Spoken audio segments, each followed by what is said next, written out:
5시 20분에 출발했거든요. 근데 경부고속도로에서 두 번 사고가 났어요. 제 차가 사고 난 게 아니고. 예. 그래가지고 차가 밀려서 이렇게 됐습니다. 죄송합니다. 예. 진즉에 와서 준비를 했었어야 되는데. 교재 받으셨죠? 네. 제가 아주 확언을 하나 드리겠는데, 이 교재만 갖고 공부하셔도 돼요. 예? 무슨 말씀인지 아시겠죠? 네. 그리고 밴드의 공지사항 이런 거 다 확인하시나요? 네. 좋습니다. 자, 시간이 오늘 또 열심히 공부를 해야 되는데, 예.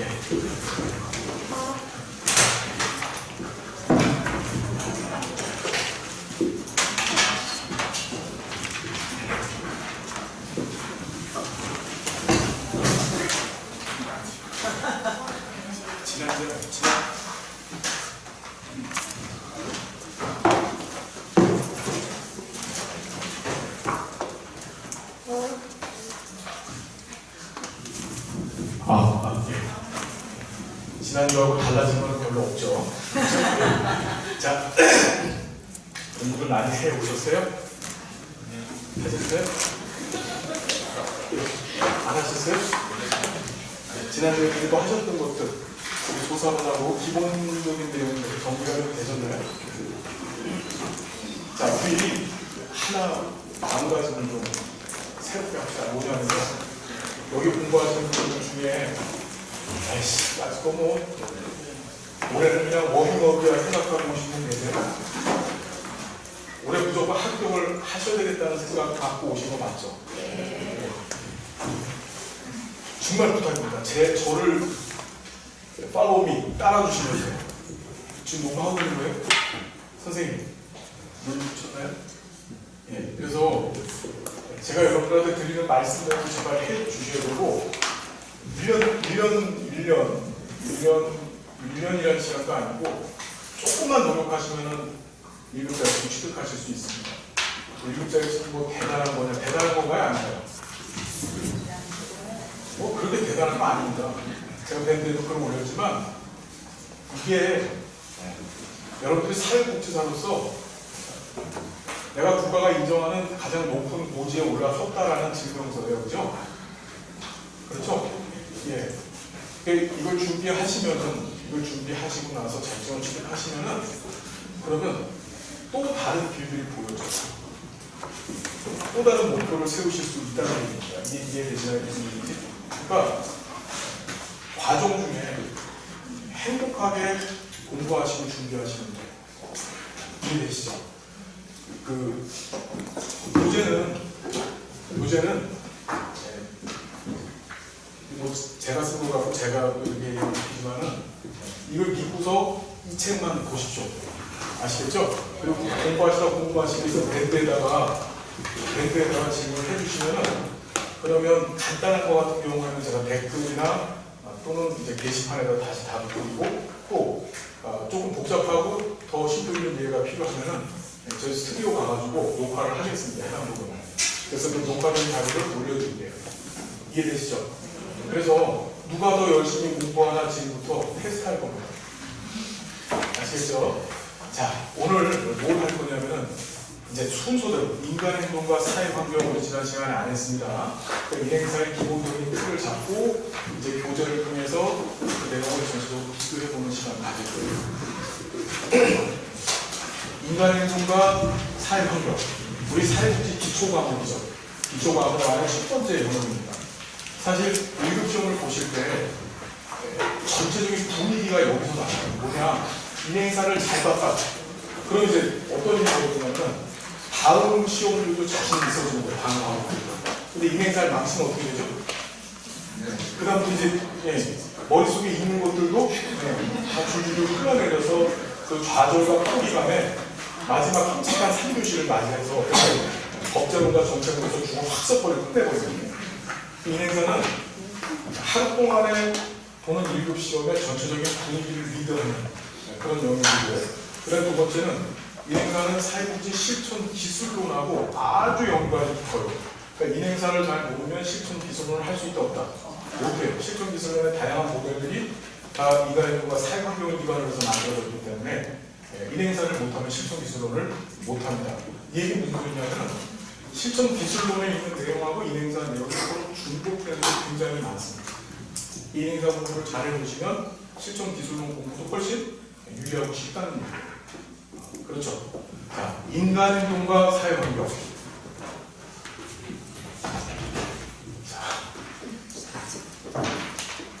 인간행동과 사회환경. 우리 과목 이름이 참 길죠. 이게 어떤 의미인가요? 이거 대학에 입학을 하시면은 보통 1학년 때 다 공부를 합니다. 그죠? 예. 다 하셨죠? 1학년 때 그 기억이 안 나죠? 예. 예. 인간행동과 사회환경. 이게 어떤 의미인가요? 여러분, 사회복지 실천가, 즉 사회복지사가 사회복지 실천을 합니다. 사회복지 실천에 대해서 한번 정의를 내려보세요. 사회복지 실천이 뭐죠? 실천. 예? 네. 사회복지 서비스를 제공하는 행위. 그렇죠. 사회복지 서비스라는 걸 지난 시간에도 얘기했지만 그걸 우리는 뭐라고 하면 급여라고 해요. 급여. 다시 사회복지 서비스를 뭐라고 한다고요? 그 똑같은 말이에요. 급여. 우리가 사회복지 서비스를 제공한다? 이게 급여 제공한다는 겁니다. 그 급여 제공의 주체가 정책론에서는 누가 제공했어요? 국가가 제공했었죠. 그렇죠. 보통 실천론에서는 국가가 아닌 민간, 특히 사회복지사가 주축이 돼서 서비스를 제공하는 거예요. 급여를. 이해되시죠? 무슨 얘기인지. 자, 우리 사회복지 실천에 대한 정의를 잠깐만 내려보세요. 사회복지 실천이라는 건, 자, 누가 사회복지 실천하느냐. 그 다음에 누구에게 사회복지 실천하느냐. 그 다음에 무엇을 가지고 사회복지 실천하느냐. 그리고 어디에서 사회복지 실천하느냐. 이 네 가지 프레임을 갖고서 사회복지 실천을 우리가 정의해낼 수 있어요. 자, 매우 중요한 개념인데 사회복지 실천을 하는 사람은 누구만 있다? 이건 사회복지사만이에요. 자, 사회복지 실천의 행위 주체는 누구라고요? 복지사예요. 우리가 실천론을 공부하면서 자원봉사 공부해 보신 적 있으세요? 없죠. 사회복지 실천론에서 자원봉사를 얘기하잖아요. 자원봉사는 지역사회 복지론에서 부분적으로 공부하는데 어떻게 공부하느냐? 사회복지사가 지역사회에서 활용할 수 있는 자원입니다. 자원. 그렇죠? 자, 사회복지 실천은 오직 누구만 한다? 사회복지사만 하는 거예요. 사회복지사만. 이해가 되시죠? 자, 그럼 사회복지사는 어떤 사람이 사회복지사인가요? 어떤 사람이 사회복지사죠? 예? 예, 자격증을 갖고, 예. 그렇죠. 급여를 제공하는 거. 자, 사회복지사에 관한 얘기 잠깐만 해보세요. 사회복지사는 두 가지 조건을 갖춰야 됩니다. 자, 그것이 뭐냐면 일반적 조건으로 사회복지사는 실천과 관련된 지식과 기술과 가치. 다시 시작해볼까요? 시작. 지식, 기술, 가치. 다시 한번. 지식, 기술, 가치. 이 세 가지를 사회복지 실천의 3요소라고 합니다. 지식, 기술, 가치. 다시 한번. 지식, 기술, 가치. 매우 중요해요. 옛날에 한 3회 때까지는 시험에 맨날 나왔는데 요새는 다 한다 생각하고 나오지도 않아요. 이렇게. 그렇죠. 그래서 지식과 기술과 가치를 갖고 있어야 돼요. 지식을 우리가 지금 공부하죠. 학교에서. 그 다음에 그 지식을 테스트 받기 위해서 1급 시험 보는 겁니다. 그렇죠. 기술이라는 것은 무엇이냐면은 지식을 기반으로 해서 만들어진 행위를 기술이라고 해요. 다시 기술이 존재하기 위해서 반드시 뭐가 있어야 돼요? 머릿속에 지식이 있어야만 그것을 현장에서 어떻게 실제적인 행위로 표현했었을 때 그걸 기술이라고 얘기해요. 우리 세부적인 기술들, 자, 실천 기술론과 지역사회 복지론에서 사회복지사의 실천 기술들을 공부하시죠.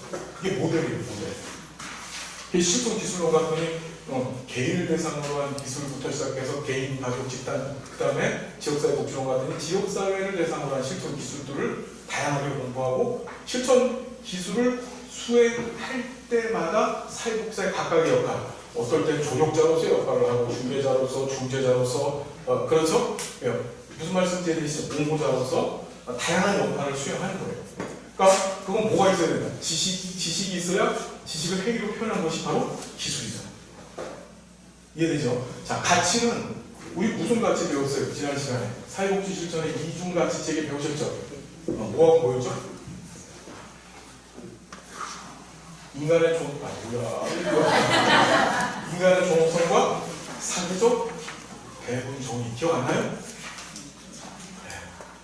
빨리 얘기하세요. 지난 시간에 안 배웠다고. 네. 뭐라고? 인간의 존엄성. 네. 그 다음에 뭐라고요? 사회적 배분 사회적 배분 social distribution justice. 소셜 디스트리뷰션 저스티스, 사회 무슨 말씀인지 되세요? 인간의 존엄성이라는 것은 무슨 뜻이라죠? 우리의 실천 대상은 인간이죠. 인간이기만 하면 우리는 어떻게 존엄하게 여겨야 돼. 걔가 강간범 조두순이든 간에 그렇죠. 악질적인 무슨 조두순만 자꾸 생각나네. 조두순이든 간에 뭐 유영철이건 간에 사회복지사 입장에서는 걔를 인간이라고 한다면 존엄하게 여겨야 돼. 우리 노인복지시설 가면은 요양시설에 치매 할머니들 있잖아요. 치매 중증 할머니들이 변을 봐갖고 그걸 막 벽에다 바르고 먹기도 합니다. 먹기도 해요. 그죠? 그런 거 보신 적 있으세요? 여기 장교양이랑 근무하시는 분 안 계세요? 그런 거 못 보셨구나. 자, 그런데 요새는 여러분 밖에 나오면 똥개들도 개들도 똥을 안 먹습니다. 근데 사람이 그거 똥을 먹어요. 진짜 전 봤어요. 네, 봤습니다. 그럼 그게 사람이 아니에요. 사람 같지가 않죠.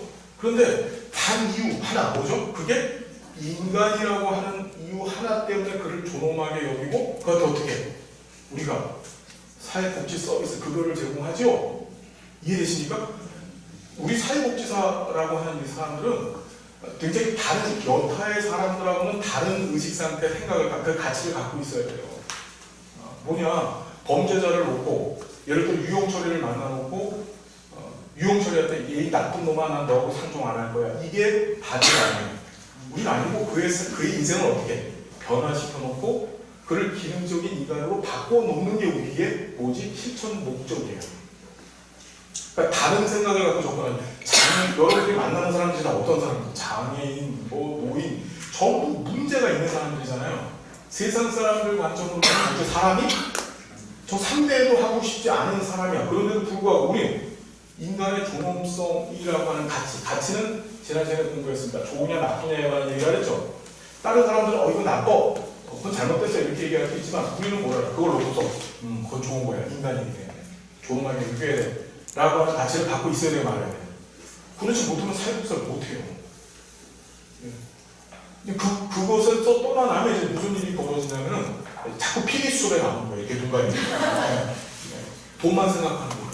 어떻게 하면 돈을 벌 수 있을까? 이 사람의 대상으로서. 그러니까 부탁입니다. 우리는 인간을 놓고 어떤 사람이든지 간에 이 사람이 사회적으로 역기능적 존재를 할지라도 그 사람을 변화시키고 기능적인 존재로 바꿔놓는 게 목적이지 그 사람을 비난하고 그 사람을 어떻게 우리가 비판하고 정지하는 게 사회복지사의 역할이 아니라는 거예요. 명심하십시오. 그렇게 복지사 역할을 못합니다. 복지사 못하는 거예요. 아시겠죠? 그러니까 학교 사회복지사 여러분 이제 2020년 내년부터 이제 학교 사회복지사하고 의료 사회복지사가 국가 자격증으로 이제 발동이 시작됩니다. 알고 계시죠? 알고 계세요? 모르세요? 사회복지사업법 제11조가 개정이 되면서 작년에 개정됐죠? 그러면서 현재는 사회복지사라고 하는 명칭을 갖고 있는 국가 자격증이 두 개예요. 뭐죠? 뭐예요? 사회복지사업법상의 사회복지사가 있고 이거 시험에 잘 나오죠? 사회복지사업법상의 사회복지사가 있고 정신건강증진 및 정신질환자 복지 증진에 관한 법률도 참 길죠. 법률도. 과거에 정신보건법이 폐지가 되고 대체로 입법되어진 법입니다. 이 법에 대한 정신건강사회복지사 뭐라고요? 다시 사회복지사가 있고 그 다음에 정신건강사회복지사가 있어요. 이 사람들만 국가 자격증이 없었었는데 자 올해부터 2019년부터 뭐가 의료사회복지사와 학교사회복지사가 역시 국가자격증이 됐어요. 이거 시험에 반드시 나올 겁니다. 반드시 나와요. 그러니까 사회복지사라고 하는 명칭이 붙어있는 국가자격증은 총 몇 개? 4개. 뭐입니까? 사회복지사, 정신건강사회복지사, 의료사회복지사, 학교사회복지사. 그렇죠. 그래서 이 정신건강사회복지사, 의료사회복지사, 학교사회복지사를 취득하기 위한 방법은 뭐죠? 첫 번째는 사회복지사 1급 자격증을 갖고 있어야 되고, 그 다음에 1년 이상의 수련을 하셔야만 어떻게 이 자격증을 취득할 수 있죠. 제가 말씀드린 것처럼 점점점 사회복지사 1급의 그 어떤 권위와 퀄리티 높아지는 거예요. 여러분 취득하셔서 나중에 그런 전문 분야 쪽으로도 계획을 해보십시오. 지금 학교사회복지사는 앞으로 수요가 엄청나게 많이 딸릴 거라고 지금 얘기를 하죠. 그래서 만들었어요. 지금은 학교사회복지사 협회라고 하는 사단법인이 있는데 거기서 이제 민간 수준으로 주는 건데 2020년서부터 국가자격증으로 이제 시작이 돼요. 그러니까 1급 따신 다음에 난 의료사회복지사나 학교사회복지사의 길을 가겠다, 또는 정신건강사회복지사의 길을 가겠다. 이것도 어떻게 좋은 목표가 될 수 있는 거예요. 자, 여하튼 자, 그 다음에 사회적 배분 그러니까 학교사회복지사 얘기를 왜 했냐면 학교에서 깽판 피고 담배 피고 뭐 본드라 그러고 이러는 애들이 있어요. 그죠? 네. 그런 애들을 보면은 연희 사람들은 뭐라 그래요? 저놈의 자식, 저 나쁜 놈, 저거 상대를 하지마, 엄마들이 야 쟤하고 놀지마 이러죠. 그렇죠. 저 칠공주야, 써니야 막 이러면서 그죠? 그렇죠. 그런데 우리는 어떻게 해야 되죠? 학교사회복지사는 그를 인간으로 보기 때문에 그를 변화시키는데, 그렇죠? 초점을 둬야 되는 거죠. 인간의 존엄성이 우리의 기본 가치라는 거. 자, 두 번째 사회적 배분종이라는 것은 자, 배분하는, 즉 나누는 것이 정의롭다는 거예요. 이게 무슨 소리냐면 우리가 살고 있는 이 세상, 이 시장 체제 내에서는 어떻게 하냐면 거래가 일어나요. A라고 하는 사람이 B라고 하는 사람하고 뭘 하면 거래를. 만일에 여기 이 화이트보드 쓰는 보드 마커가 있는데 내가 이 보드 마커를 갖고 싶은 거예요. 갖고 싶으면 이것에 상응하는 가치가 부여된 무엇인가를 줘야만 내가 이걸 취득할 수 있죠. 그렇죠? 이해되시죠? 무슨 얘기인지. 우리가 사는 세상은 다 일반적으로 거래가 일어납니다. 그런데 사회복지사는 뭘 하는 사람들이냐면 많이 가지고 있는 사람들, 우리가 그냥 한마디로 부자라고 얘기할게요. 부자의 것을 빈자, 가난한 사람한테 그냥 이걸 이제 디스머스라고 하는 사람은 일방적으로 전략을 했죠. 그냥 한 방향으로 주는 거예요. 즉 부자, 갖고 있는 사람께 가지지 못한 사람한테 그냥 전달돼. 뭔 소리냐? 가지지 못한 사람은 부자인 사람한테 아무것도 주지 않았음에도 불구하고 부자가 가난한 사람한테 주는 걸 우리 뭐라고? 그걸 정의롭다고 여겨야 돼. 우리 그게 정의로운 거야. 경제적 관점이나 이런 시장 자본주의적 질서 내에서 그건 말도 안 되는 얘기죠. 그렇죠. 아니 내 거를 갖고 가려면 대가를 줘야지 갖고 가는 거지. 어떻게 대가도 없이 마음대로 갖고 가. 이해되시죠? 어떤 얘기인지. 그래서 자, 우리는 사회적으로 나누는 것, 즉 부자가 가난한 사람한테 무엇인가를 일방적으로 주는 것이 그것이 가능하다고 생각해서 우리는 어떻게 해? 너 돈 갖고 있으면 너 재산 많이? 그럼 내놔. 부유한 사람한테 달라고 하고 그걸 가난한 사람한테 주지. 그렇죠. 그걸 우리는 정의롭다고 얘기하는 거예요. 그러니까 이 두 가지가 바로 사회복지 실천의 이중가치책입니다. 이 가치를 갖고 있지 않으면 사회복지사를 할 수가 없어요. 이 두 가지. 자, 중요하죠? 다시 뭐하고 뭐라고요? 정사과 사회적 배분종이. 자, 누구에게 하느냐? 이게 중요한 건데 우리 실천의 대상은 오직 누군가요? 인간이니까. 혹시 여기서 동물 복지하려고 오신 분은 안 계시죠? 사회복지사의 실천 대상은 오직 뭐다? 사람이에요, 사람. 그렇죠. 우리 실천 대상은 사람입니다. 자, 일반적으로 이 사람을 어떻게 구분하고 있냐면 여러분 요 틀을 꼭 기억하셔야 돼요. 자, 개인, 집단, 개인, 가족, 집단, 지역사회. 자, 외워봅시다. 시작. 개인, 가족, 집단, 지역사회. 우리 실천의 기본 프레임은 이렇게 구성되어 있어요. 개인, 가족, 집단, 지역사회. 우리 모든 교과서 편제도 이렇게 돼 있어요. 그러니까 우리 실천 기술론에서 공부하실 때 개인을 대상으로 한 실천 기술, 정신 역동 모델, 심리 사회 모델, 인지 행동 모델, 문제 해결 모델, 그렇죠? 네? 과제 중심 모델, 이거 전부 개인을 대상으로 한 실천 모델들이에요. 우리 실천 대상 개인. 그래서 이 개인을 대상으로 한 사회복지 실천을 우리가 뭐라고 하죠? 개별 사회사업. 들어보셨죠? 개별 사회사업. 그래서 영어로 케이스 워크라고 합니다. 케이스 워크. 이해돼요? 무슨 얘기인지?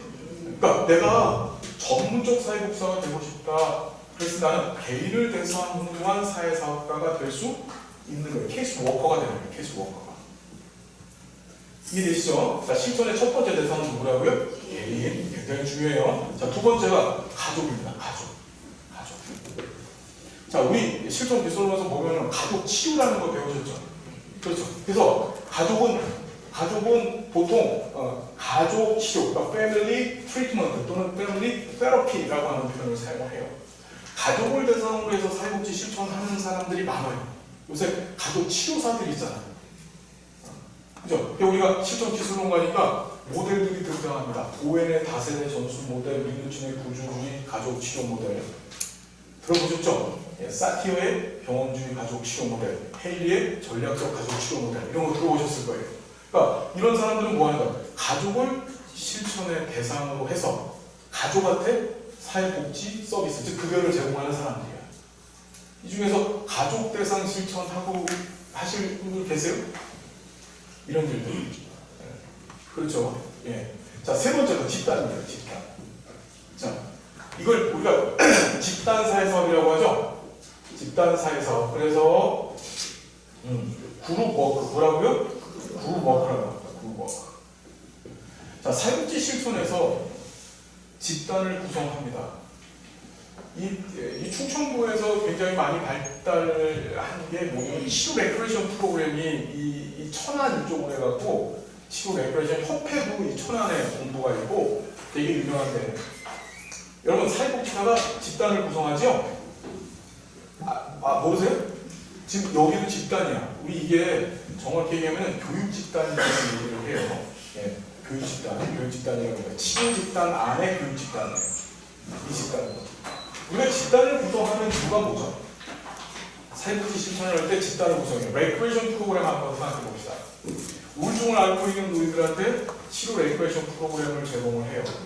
그렇죠? 제가 노인들이라고 했습니다. 만약 한 명의 노인이 있는데 한 명 노인을 놓고 1대1, 즉 개별사회 사업을 할 때 개별사회 사업을 한다고 가정하는데, 내가 한 명의 노인을 놓고서 이분을 놓고서 내가 어떻게 치료 레크레이션을 막 해.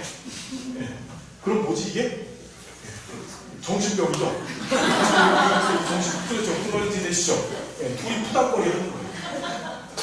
자, 집단을 구성하는 이유가 있어요. 뭐냐면, 그거 우리가 실천 기술론에서 배울 텐데, 집단을 구성했었을 때, 집단만이 갖고 있는 힘이 있어요. 그 집단 역학 또는 집단 역동성, 영어로 그룹 다이내믹스라고 하죠. 그게 발생해요.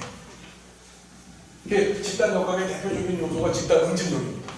똘똘 뭉쳐지는 거예요. 하나가 돼서 그 안에서 더 좋은 그러니까 이런 거야. 쉽게 얘기하면 집단을 우리가 만드는 이유는 하나의 집단이 있었을 때 집단의 구성원들을 집단 성원이라고 얘기를 해요. 그럴 때 집단이라고 하는 것은 이거 시험에 나왔죠? 집단은 뭐지? 수단이에요. 수단. 무슨 수단? 이 집단 성원 개인을 치료하기 위한 수단. 이해되시죠? 그러니까 조금 더 효과적이고 효율적으로 개인을 치료하기 위해서 일부러 뭘 만드는 거지? 집단을 구성하는 거예요. 왜? 집단 안에 흐르는 힘, 집단 역학, 그룹 다이내믹스, 집단 역동성이라고도 하죠? 네, 그렇죠. 그걸 활용하기 위해서 일부러 집단을 구성하는 거예요. 그래서 치료 레크레이션도 사람 많이 모아놓고서 레크레이션을 해야 서로 으쌰으쌰 재밌고 이 안에서 다이내믹스, 그러니까 역동성이 발생을 해가지고 거기서 한 사람이 어떻게 자기 문제를 해결받는 거야. 이해되죠? 다시 집단 사회사업의 목표는 뭐라고요? 집단 안에 성원 개인을 치료하기 위해서 집단을 뭐하는 것이다? 도구로 활용하는 것이다. 정리됐죠? 여기 계신 분들 중에서도 집단 프로그램들 많이 하실 거예요. 장애인 센터 가시면 장애인 주간보호, 그렇죠? 노인들도 주간보호 이런 거 많이 하고, 모든 생활시설 이용시설 다 집단 프로그램 하죠. 어르신들 다 모아놓고, 또 장애인들 모아놓고, 그 다음에 지역사회 주민들 모아놓고, 그 다음에 무슨 프로그램을 하잖아요. 그거 왜 모아놓냐 이거야. 1대1로 하면 되는데, 모아놨었을 때 더 효과가 좋기 때문에 그렇게 하는 거예요. 집단은 목표나 목적이 아니고 뭐다? 수단이다. 시험에 한 번 나왔었어요. 15회인가요? 그때 나왔었어요. 이해되시죠? 집단 안에서 개인을 치료하기 위한 뭐다? 수단입니다. 자, 그 다음에 마지막으로 지역사회. 지역사회복지론에서 우리는 지역사회복지 실천가의 모습을 공부했었어요. 그렇죠. 그래서 일반적으로 지역사회 개발 모델을 수행하는 사회복지사, 지역사회 계획 모델을 수행하는 사회복지사, 사회행동 모델을 수행하는 사회복지사, 이런 식으로 이제 로스만이라고 하는 사람이 구분을 했어요. 그것도 우리가 공부하게 될 겁니다. 자, 지역사회라는 건 뭐냐면 이런 거예요. 지역사회라고 하는, 지역사회를 구성하고 있는 한 사람 한 사람을 우리 뭐라고 하죠? 그걸 주민이라고 해요. 용어가 주민이야. 사회복지에서는 시민이라는 말을 안 써요. 시민. 이 시민이라는 말 왜 안 쓰는지 법제로 가서 공부할 건데, 우리는 시민이라는 말을 그다지 좋게 생각하지 않아요. 왜냐? 시민이라는 것이 시민이라고 하는 용어가 만들어졌었을 때의 배경이 이제 이 세 가지 혁명, 프랑스 혁명이 맨 마지막에 터졌죠. 1789년에. 맨 처음에 영국의 명예혁명, 그 다음에 미국의 독립혁명, 그 다음에 프랑스의 대혁명, 이렇게 세 가지 혁명이 터졌는데, 이 혁명을 이끈 사람들이 부르주아 계층들입니다. 부자들, 가진 사람들. 그 사람들이 시민이에요. 그래서 그걸 뭐라고? 우리 3대 시민혁명이라 그러죠? 그렇죠. 그 시민혁명을 이끈 사람들은 부자들이 아니고, 부자들, 가난한 사람들이 아니고, 노동자들이 아니고, 부자들이 이끌었어. 그래서 자기네들만 시민이라고 했어요. 이 시민이라는 의미는 사실 특권적 의미를 갖고 있어요. 그래서 사회복지 실천에서는 시민이라는 말을 쓴다, 안 쓴다? 안 써요. 우리 뭐라 해요? 주민. 거기 사는 사람이라는 뜻이야, 주민. 그래서 주민들로 하여금 스스로 자신들의 문제가 뭔지를 깨닫게 하고, 스스로 그 문제 해결 능력을 향상시켜서 스스로 지역사회 개발, 발전시키게 만드는 것이 바로 지역사회 복지 실천이라고 해요. 그걸 Local Community Organization 해가지고 CO라고 하죠. 그룹워크는 GW라고 하고, 얘는 지역사회 복지 실천에서 워크를 쓰는 게 아니라 Organization을 씁니다. 지역사회 조직화 사업이 말이에요. 조직화 사업. 조직화. 그렇죠. 여기 지금 복지관 계시는 분들, 지금 지역사회 조직화 사업 하시는 분들 계시죠? 복지관에서 다 지역사회 조직화 팀이 있어요. 팀이 있습니다. 지역사회 개발팀이나 또는 조직화 팀으로 이렇게 운영이 돼요. 그럼 지역사회 개발이나 지역사회 조직화라는 건 무슨 소리냐면, 주민들의 역량을 쭉 끌어올려가지고 지역사회가 갖고 있는 현안들, 문제들에 대해서 주민들 스스로가 대처하게 만드는 힘을 키워주는 거예요. 그게 지역사회 복지 실천입니다. 지역사회 복지관이 하는 일이 그거예요. 이해되시니까 무슨 얘기인지? 딴 사람들이 와서 풀어주는 게 아니고 주민들 스스로가 자기 문제를 풀게 만드는 게 바로 지역사회 복지 실천, Local Community Organization, CO입니다. 조직화 사업이에요. 자, 사회복지 실천의 대상은 뭐가 있다? 크게 인간인데 그 인간을 세분화시켜서 개인과 가족과 집단과 지역사회가 있어요. 이거는 제가 인위적으로 구분한 것이 아니라 1929년 몇 년도? 미국에서 밀포도 회의라는 게 열렸습니다.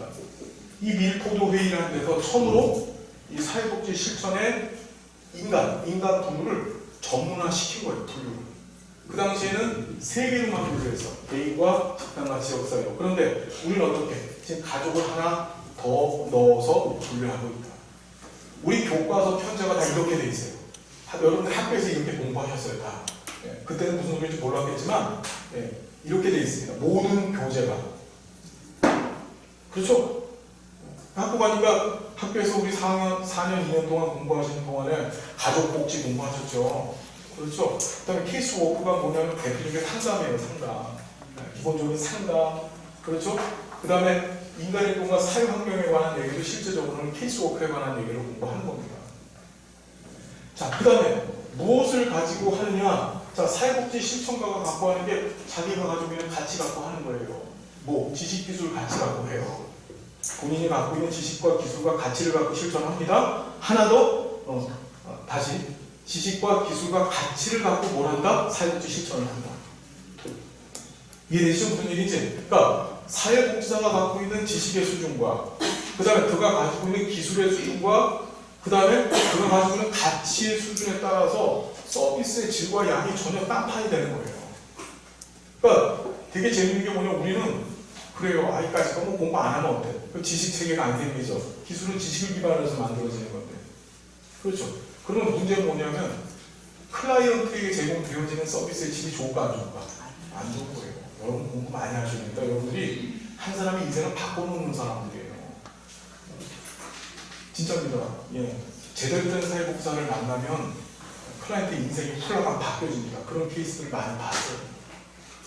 우리 그냥 무슨 그 쥐꼬리만한 월급 받으려고 복지사 하는 건 아니죠? 맞죠? 그것 때문에 복지사는 얼마나 우리 자신을 불쌍하고 인생이 얼마나 아깝습니까? 멋지게 사십시다. 알았죠? 예? 네, 아멘? 분위기가 이상해 지금. 어디에서 하느냐? 이걸 실천 현장이다. 그래서 우리 1차 현장, 2차 현장, 생활시설, 이용시설, 공공시설, 민간시설 등등등. 그렇죠? 다. 자, 그래서 사회복지 실천문에서 시험 문제가 뭐가 나오냐면 복지사가 누군지에 대해서 물어요. 이 복지사의 조건을 제가 지금 하나 빼뜨렸는데 이런 지식과 기술과 가치를 갖고 있는 사람이 반드시 뭐야? 국가 자격증을 취득해야 돼요. 이 사회복지사 자격증은 어느 법에 규정되어 있죠? 사회복지사업법에서 규정하고 있어요. 사회복지사법 제11조에서 규정하고 있어요. 그러니까 자원봉사의 활동을 사회복지 실천이라고 한다, 안 한다? 안 한다. 그러니까 사회복지 실천을 정의 내린다면 뭐냐면 이런 거야. 지식과 기술과 가치를 갖고 자격증을 갖고 있는 사회복지사가 개인과 가족과 집단과 지역사회라고 하는 실천의 대상인 인간을 대상으로 해서 본인이 갖고 있는 지식, 기술, 가치를 가지고 뭐 하는 것이 실천 현장에서 벌이는 행위가 그게 바로 사회복지 실천이에요. 시험에도 어떻게 나와? 맨날 나오는 게 복지사가 누구냐? 지식 문구. 그렇죠? 특히 가치를 기반으로 한 윤리를 묻죠. 윤리 강령. 꼭 나옵니다. 시험 문제. 재밌는 게 17회 때 안 나왔어요. 제가 장담을 하는데 18회 때 윤리 강령 반드시 나옵니다. 반드시. 16회 때 좀 더 얘기했지만 두 문제가 나왔어요. 윤리 강령에서. 사회복지 윤리 강령에서. 그래서 아마 17회 때 안 나온 것 같아요. 18회 때 반드시 나와요. 하나도 빠지지 않고 나왔었어요. 왜? 가치가 일반화되면 윤리가 된다 그랬죠. 그 다음에 뭐하는 이 자격증 얘기 나와요. 자격증 얘기. 사회복지사의 결격사회복지사. 그렇죠? 복지사는 어떤 조건 갖고 있어야지 내가 실습 시간이 몇 시간이야 이런 거 시험 문제 나와요. 수행하는 얘기가 나와요. 국가 자격증이 아닌 것은 긴 것은 이렇게 나와요. 그 다음에 뭐가 나오죠? 예. 요 개인가족 집단 지역사회에 대한 세부적인 얘기들이 시험 문제 나오고 또 장소 실천 현장 묻는 거는 뭐 한 문제도 안 빠지고 계속 나오죠. 한 번도 안 빠져. 이게 1차 현장이냐 2차 현장이냐 이게 생활시설이냐 민무시설이냐 이해됩니까? 그러니까 아무 데서나 막 내는 게 아니고 기본적인 틀이 있어요. 틀이라는 것은 꼭 알아야 될 부분도 우리 8B 법칙 말씀드렸죠? 반드시 알아야 될 8에서 시험 문제가 나오고 그걸 우리가 공부하는 겁니다. 2는 제발 틀려줬으면 좋겠는 걸 어떻게 해? 출제자들이 자다가 일어나가지고 만든 거예요. 나도 졸면서 만들었으니까 너희들도 졸면서 틀려가지고 아시겠죠? 그러면 과감하게 틀려줘도 괜찮아요. 그거 아는 사람도 없으니까. 무슨 말인지 알겠죠? 그러니까 이 시험은 80%는 맞아야지 정상인 거야. 80점을 맞아야지 아주 정상적인 사회복지입니다. 아시겠죠? 자, 왜 인간행동과 사회환경을 얘기하면서 이 실천 얘기를 했냐면 사회복지 실천을 하기 위한 기초적인 내용으로 우리는 인간행동과 사회환경을 공부하는 거예요. 되게 중요한데 나는 솔직히 되게 많이 기대한 것 같아요. 바뀔 것 같아요. 막 가슴이 쿵당쿵당거리고 오늘 멋지게 필기 해야지 생각을 하고 하는데 차라리 운동을 좀 더 하고 이걸 자, 실천이 뭔지 정의 쓰셨죠? 그렇죠. 자, 보세요. 인간은 뭐지? 사회복지 실천의 유일한 대상. 그렇죠. 사회복지 실천의 유일한 대상은 뭐라고? 인간입니다. 자, 우리 그걸 이제 클라이언트라고도 부르고 뭐 대상자라고도 부르고 다양한 용어들을 사용을 하죠. 그렇죠. 요새는 고객이라고 하는 표현을 많이 써요. 고객. 예. 우리 이제 행정로 가시면 TQM 배우셨어요? 토탈 퀄리티 매니지먼트, 총체적 품질 관리 이런 배우셨는데, 예. 그 TQM 쪽 서비스를 지금 기관들이 많이 제공하죠. 우리 공공기관들, 뭐 건강보험공단, 뭐 국민연금공단에다 전화를 딱 하면 뭐래요? 고객님 하고 전화를 받죠. 이게 고객이 돼버렸어요. 클라이언트라는 말이 원래 법률 용어죠. 의뢰인이라는 뜻이에요. 변호사한테 찾아간 사람, 자기 문제 해결하려고. 그러니까 이 변호사는 법적인 뭐지? 전문가야. 그러니까 변호사만이 해결할 수 있는 거예요. 그 문제는. 이 법 변호사만, 로이어, 변호사만 알고 있죠. 그렇죠. 그래서 이 클라이언트라고 하는 표현을 썼을 때는 어떤 의미가 그 안에 담겨져 있냐면, 저 사람은 사회복사는 뒷다 전문가야. 전문가고, 나는 뒷다 모르는 사람이야. 클라이언트, 자기는 찾아간 사람. 그래서 의뢰인이라고 우리는 번역을 하고, 클라이언트라는 말을 썼는데, 요새는 많이 써요? 안 써요? 안 씁니다. 왜? 클라이언트, 그러니까 서비스 제공받기를 원하는 자가 갖고 있는 역량에 초점을 요새 두죠. 그러니까 지가 스스로 문제 풀기를 원하지, 우리는. 우리가 풀어주는 게 뭐 하는 게 아니라, 그들이 스스로 문제 풀기를 원하지 않으니까, 클라이언트라는 말보다 고객이나 또는 대상자 이런 표현을 씁니다. 여하튼 그 전보다 인간이다. 그렇죠.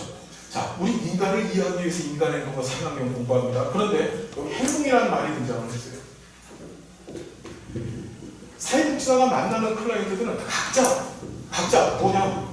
행동이 다 틀려. 어떻게 틀리냐면, 제가 여기 선생님한테 꼬박을 탁 때렸어. 그럼 선생님 어떻게 하시겠습니까? 예.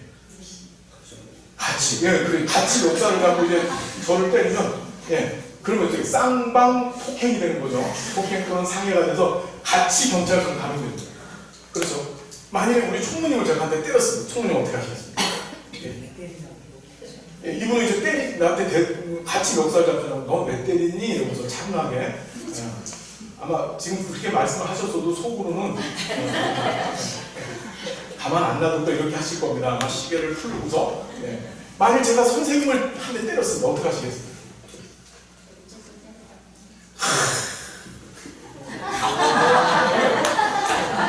한쪽 뺨을 얻어 맞았더니 이쪽 뺨 맞아 되면서 이쪽 뺨도 대십시오. 이게 성경책에 있는 얘기지만 흥부와 노이구정에 있는 얘기입니다. 흥부가 밥을 알고 계시죠? 무슨 얘기인지. 자기 알고 계시죠? 밥 주고 한 대 얻어 맞고 여기 밥을 주니까 여기도 한 대 때려 달라고 얘기를 하잖아요. 자, 각각 어떤 주어진 조건에 대해서 행동들이 같아요, 틀려요? 다 틀리죠. 희한해. 이분은 이렇게 행동하고 이분은 이렇게 행동하고 각자 행동이 다 틀려요. 이유가 뭘까? 바로 그거예요. 예. 인간의 행동을 다르게 만드는 요인을 우리는 성격이라고 해요. 성격.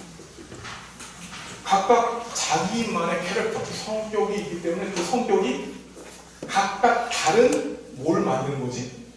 네, 행동을 만들어내는 거예요. 성격 때문에 행동이 나오는 거예요. 과격한 성격을 갖고 있으면 역사를 같이 잡는 거고, 그렇죠? 네. 정말 인자와 차분함의 성격 갖고 있으면 어떻게 돼? 한쪽 뺨을 때리면 나를 때려봐 이러고서 같이 해. 네.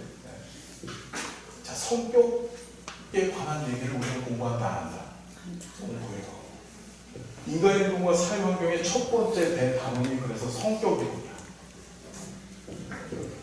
이 성격이론 핵심이 뭐냐면 전혀 다른 행동 양태를 보이게 만드는 요소인 그 성격이 도대체 어떻게 만들어질까? 그 성격이 도대체 어떻게 만들어지는 거야? 인간 성격이. 그렇죠?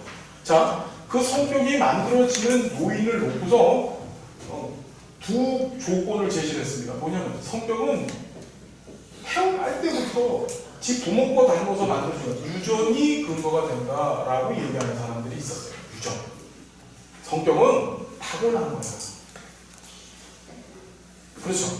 자, 또 한 부류는 뭐라고 하면 아니야. 성격은 태어난 이후에 자, 환경적으로 자, 한 인간이 있었을 때 인간 성격에 영향을 주는 요인이 인간의 내적 요인, 그걸 유전이라고 해요.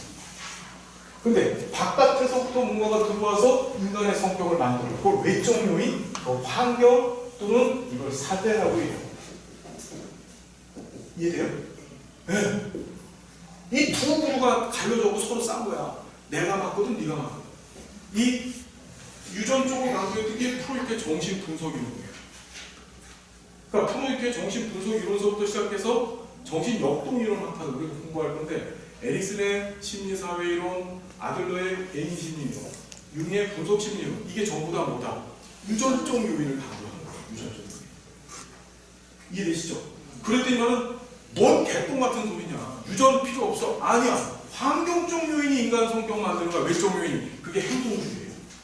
파블로프의 보전적 조건화 이론, 스키너의 조작적 조건화 이론, 그 다음에 반도라의 사회학습 이론. 이해되십니까? 둘이 티격티격 싸웠어요. 그랬더니 여기에 제3자가 뿅 하고 꼈어요. 그게 제3의 이론이라고 불려지는 인본주의예요. 메슬로우의 욕구 위기 이론과 칼 로저스의 현상학적 이론. 이게 바로 뭐냐? 유전과 환경의 절충점을 찾아내는 거예요. 무슨 말인지 여러분 이해가 되십니까? 그래서 성격 이론은 크게 덩어리가 몇 개가 있어? 세 덩어리가 있어요. 우리 그 세 덩어리를 학자별로 공부해요. 이해가 되죠? 자, 성격은 잘 보세요. 성격은 사람마다 다 달라. 그 다른 성격이 각각의 다른 행동을 만들어내는 거야. 그런데 또 재밌는 게 있어. 사람마다 같은 행동을 보이는 경우도 있어요. 어떠냐면 애가 태어났잖아. 태어나자부터 이렇게 막 걸어다니면서 아빠 막 이러고 얘기하는 애가 있어요, 없어요? 태어나면 안 하고 울지요. 모든 애들이 다 울어. 그렇죠? 그러다가 이 애가 시간이 지나가면서 어떻게 되지? 네. 우리 우리가 성장이라고 하죠. 성장이 되어져 가면서 걷고 말하고 사춘기가 되면은 지랄도 좀 하고, 그렇죠? 예. 표현이 제가 저속하다고 생각해요. 지랄은 여러분 이게 욕이 아닙니다. 예, 욕이 아니고 잔티푸스인가요? 그 병을 갖다가 연병이라고 하죠. 연병. 그렇죠? 연병. 그렇죠? 괜히 저를 이상하게 보지 마시고요. 자, 무슨 말인지 이해되시죠? 가만히 봤더니 인간의 일종의 발달 단계마다 인간의 공통적인 행동 양태가 보여지더라 이거예요. 아기 때는 울고, 그렇죠? 사춘기 때는 반항하고, 노인 되면 어떻게 흰머리가 생기고 허리가 붓고, 그렇죠? 다양한 현상들이 발생하죠. 이거는 뭐예요? 인간의 공통적인 행동 양태죠. 자, 그래서 두 번째 공부하시는 것이 바로 뭐다? 발달 과정 이론에 대해서 공부하는 거예요. 발달 과정. 이 성격 이론은 인간의 행동이 왜 다를까? 그건 이유가 성격이야. 그래서 성격이 어떻게 만들어지지? 그걸 공부하는 거고, 발달 과정 이론에서 뭘 공부하는 거야? 인간의 공통점, 행동 양태의 동일한 점을 공부하는 게 바로 뭐다? 발달 과정이에요. 그래서 인간 행동이 의미하고 있는 것이 바로 이 두 개입니다. 자, 뒤에 사회 환경이라는 말이 붙었어요. 자, 잘 보세요. 자, 한 인간이 있었을 때 인간의 이런 성격을 만들거나 또는 발달 과정상의 변화를 일으키는 요인이 두 가지가, 그게 뭐라고요? 유전과 환경이야. 유전, 내적 요인, 타고난 거야. 자, 사회복지사가 이런 내적 요인, 유전적 요인을 바꿔놓을 수 있어, 없어? 이걸 바꾸려고 별짓을 다 했었어. 누가? 황우석 박사가. 실패했죠? 실패했다고. 자, 두 번째 요인이 사회 환경적, 외적 요인은 이거는 우리가 어떻게 바꿀 수 있어, 없어? 바꿀 수 있는 거야. 클라이언트가 지금 문제를 경험하고 있었을 때 그 경험하고 있는 문제에 바깥에서 개입해가지고 바깥의 요소를 바꿔놔서 이 인간을 긍정적, 기능적으로 바꿔놓을 수 있는 거죠. 그러니까 클라이언트 입장에서 봤었을 때 사회복지사도 결국 그의 바깥에 있는 요소, 바로 환경이야. 그죠? 사회복지사 환경이죠. 클라이언트 입장에서 보면. 이 사회 환경이 의미하는 것은 무엇이냐면 유전도 중요하지만 유전은 우리가 손댈 수 있는 거야, 아니야? 못 되죠? 뭐를 손대는 거야? 우리는 사회 환경적 요소로서 클라이언트를 긍정적, 기능적으로 바꿔 놓을 수 있는 뭐다? 주체가 될 수 있다는 거예요. 그래서 이 사회환경적 요소가 얼마나 중요한지, 어떻게 하면 사회환경적 요소를 활용할 수 있을지 배우는 것이 바로 체계 이론입니다. 인행사는 몇 덩어리로 되어 있다? 세 덩어리. 인행사는 뭐로 되어 있다고요? 세 덩어리. 자, 첫 번째. 두 번째. 발달. 정확히는 발달 과정 이론이야. 세 번째. 체계. 시험 문제는 어떻게 나올까요? 25문제 중에서 성격 이론에서 12개에서 13개. 그렇죠. 발달 과정 이론에서 한 8개, 9개. 여기서 한 3, 4개. 이렇게 나와요. 근데 체계 이론은 어디서도 시험 문제 나와요. 실천론에서도 한 문제, 실천기술론에서도 한 문제. 이해되시죠? 이렇게 나와요. 자, 기본틀 머릿속에 담았습니까? 자, 이걸 머릿속에 담고, 구조가, 그래서 인간의 행동과 사회의 환경이야, 제목이. 사회환경. 이해되시죠? 무슨 얘기인지? 이해됐어요? 그러니까 이 틀을 머릿속에 담고 이제 스타트를 하겠습니다. 지금까지 무슨 소리인지 제목도 잘 몰랐었죠? 근데 이게 이런 의미를 갖고 있는 겁니다. 우리 실천 대상은 뭐라고요? 혹시 여기서 개를 대상으로 입지하실 분들 없으시죠? 나는 개 먹지 않겠다. 돼지 먹지 않겠다. 계획 있으세요? 요새 동물복지법이라는 게 만들어졌어요. 알고 계시죠? 강아지 때리고 던지고 이랬다가 그러면 어떻게 됩니까? 잡혀가요. 근데 재밌는 게 강아지를 먹는 건 괜찮아요. 그렇죠? 아시죠? 벌써 침을 꼴깍꼴깍 넘기시는 거예요. 농담이고요. 오늘 점심은? 자, 여러분 이제 인행사 기본 틀이 뭔지 아시겠죠? 구조도 알고 시험이 어디서 나오는지도 대충 방향을 세웠습니다. 제일 골치 아픈 게 뭡니까? 성격이론입니다. 자, 지금부터 그 얘기를 다뤄봅니다. 성격이론. 성격이론이 무슨 뜻이라고요? 자, 우리 17회 시험 때 성격 이론이라고 하는 용어를 처음으로 시험 문제 4개 17회 시험이에요. 저번 시험. 거기서 성격 이론의 특징은 이렇게 나왔어요. 시험 문제. 아예 성격 이론을 대놓고 시험 문제를 냈습니다. 자, 앞으로도 그렇게 나올 거예요. 왜냐하면 성격 이론이라는 것이 누가 다루는 건 심리학자들이 다루는 거예요. 그래서 인간행동과 사회행동, 사회복지 실천하고 연관되어 있는 이 실천 교육들이 성격 이론이라는 용어를 잘 안 쓰려고 했는데 아예 저번 시험부터는 노골적으로 성격 이론이라는 용어가 시험 문제에 등장을 했습니다. 앞으로도 그렇게 나올 겁니다. 성격 이론하면 뭐라고? 인간 행동의 다름을 결정짓는 요인으로서 성격이 어떻게 만들어지는지를 공부하는 것이 바로 무엇이다? 성격 이론. 이게 나오지도 않은 걸 들고 배제대 어디 있죠? 배제대? 네.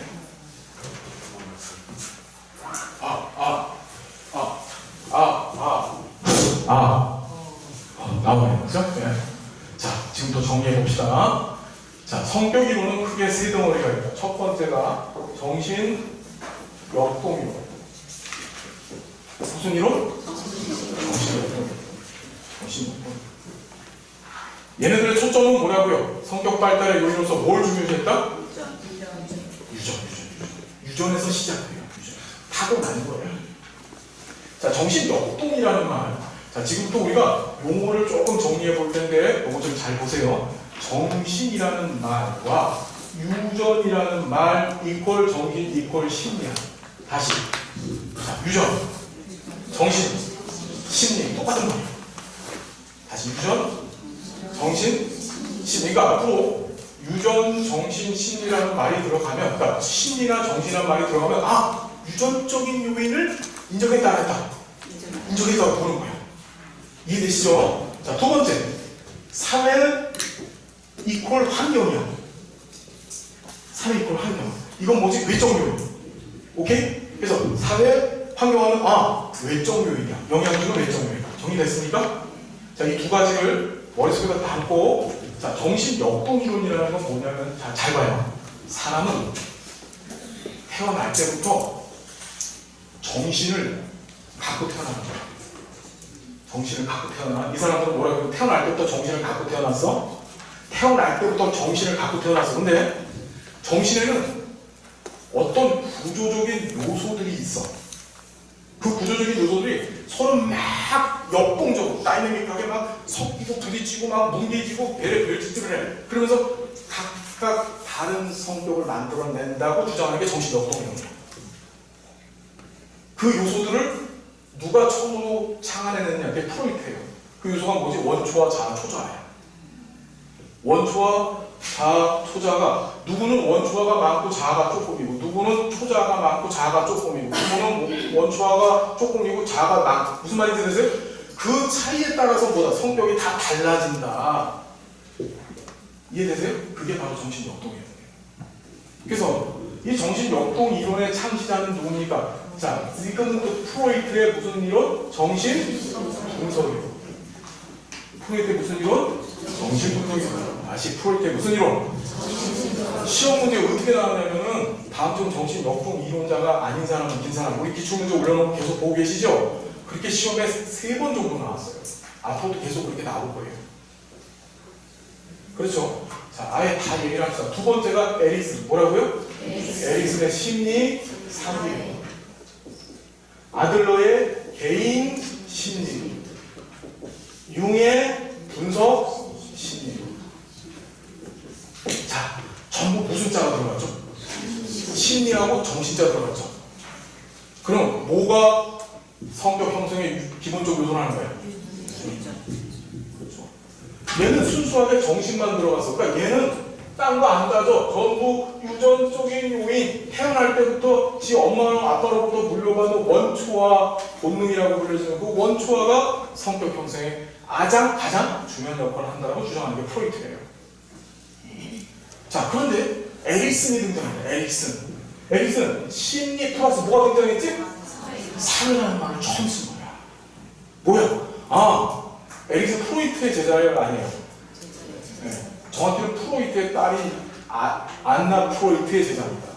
프로이트의 직접적인 제자가 아니고 프로이트의 딸인 안나 프로이트의 제자예요. 안나 프로이트를 통해서 어떻게 프로이트 정신분석 이론을 공부했던 사람이 바로 에릭슨이에요. 에릭슨은 뭐야? 그래, 맞아. 유전적인 요인 인정했어, 안 했어?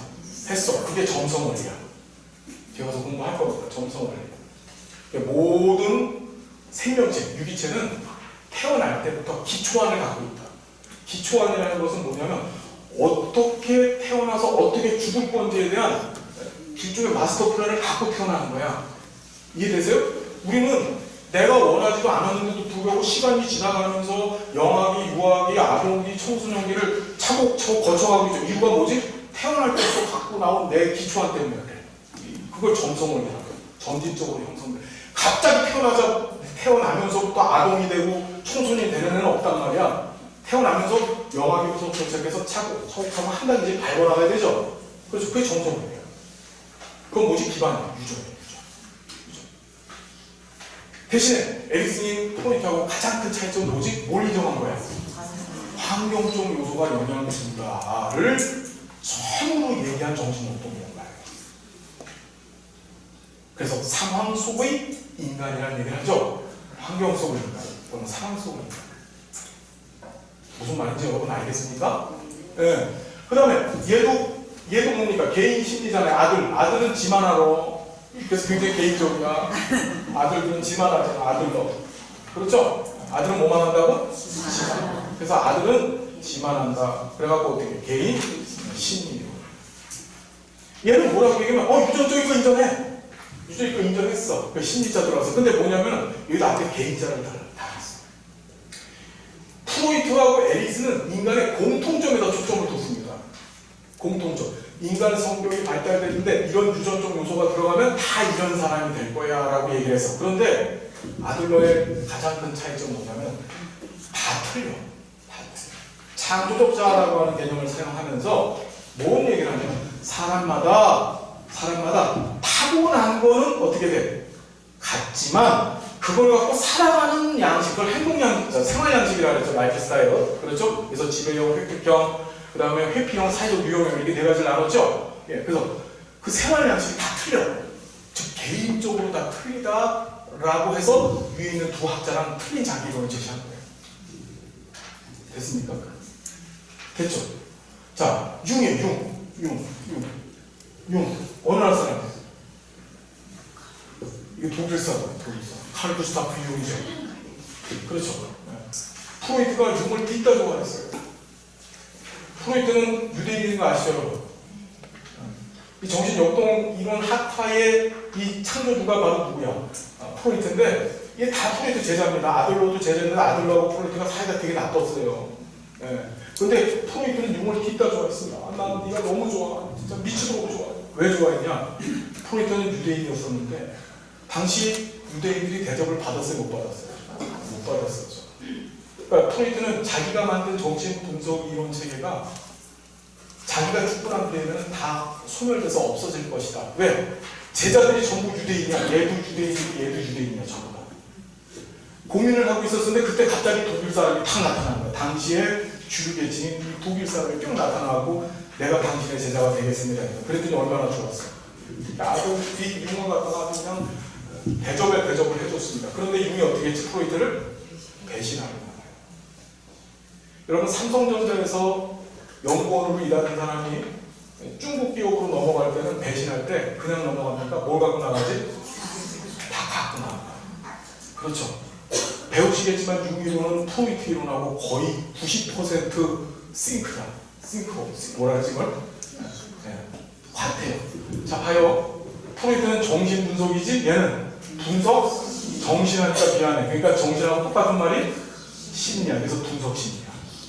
앞뒤만 바꿔놓은 거예요. 다시 융의 무슨 이론? 분석 심리. 자 다시 정신 역동 이론 4가지 시작. 프로이트의 정신 분석. 나중에 집에 가서 공부하실 생각하지 마시고 여기서 끝장내세요. 자, 두 번째.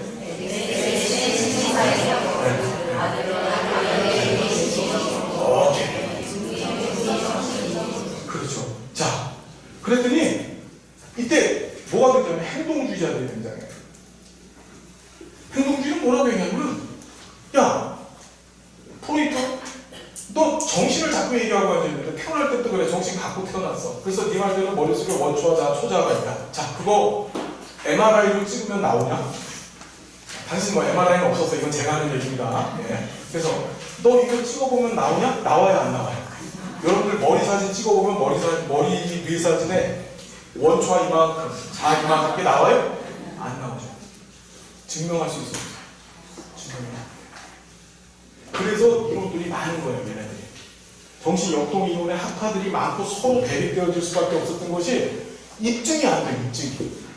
그러니까 내가 오라, 네가 오라 이러고 싸움질하고 파가 많았던 거야.